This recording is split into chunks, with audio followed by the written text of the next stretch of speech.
Guys, Atek here and welcome into a video overview of a very interesting knife I picked up lately. So this is a Kevin Jones clone of the famous Z Hunter knife. If you don't know, the original, the genuine Z Hunter was made popular by another very famous knife reviewer by the name of Nick Shabazz. I'm sure many of you have heard about him and many watch his videos, so you know exactly what I'm talking about. Kevin Jones couldn't pass the Z Hunter and its popularity, so they of course decided to make a clone of it, a very similar clone, so I'll show you just how similar it is.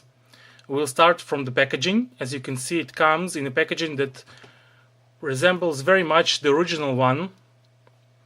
So rumors say these were probably stolen from the Z Hunter laboratories, from their research facilities, or made in the third shift and probably stolen by the workers. So we'll never know, but those are the rumors. As you can see, they have copied the writing Nix does on the originals. They have copied these as well, and they are very similar. They probably did a 3D modeling of it, so that's how they could copy it so correctly.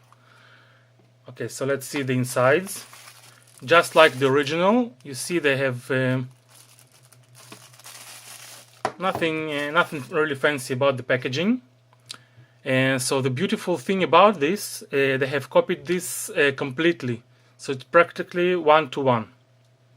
As you can see, when we deploy it, just like the original, this knife does not lock.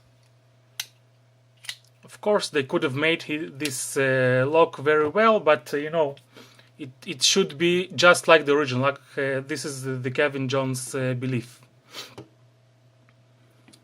They have used the same crappy pocket clip that is only tip down. And let's open it up. Yeah, as you can see, it doesn't lock at all. Only if you do like this, and now it locks.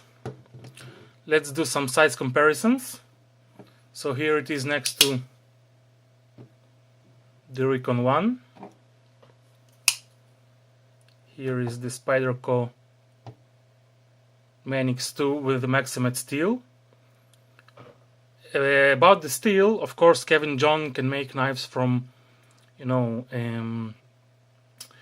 from S35VN and from M390, but here they, of course, used 440 steel.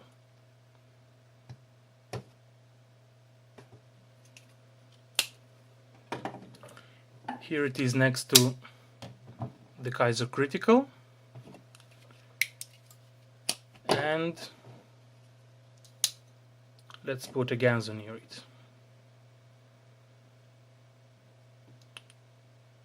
So as you can see, 3.5-inch blade. They kept the proportions of the original. Now, as you can see here, on my copy, the one thing they did screw up, they used regular paint, regular white paint here to emulate Nick's writing. When on the originals, everybody knows that Nick, of course, uses a mix of epoxy glue, and his own cement, so it's much more durable. But here, as you can see, it's smeared a little bit.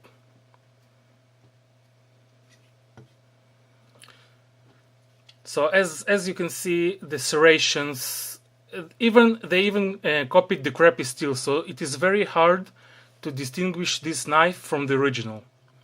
So how can you not be fooled? And the only way, because these clones are all over the internet, okay? The only thing you can do is to go into Nick's channel and subscribe to him, to his Patreon, support him, and he will send one of these bad boys for you. Thanks very much for watching, guys. Happy April Fools, and I'll see you on the next one. Cheers.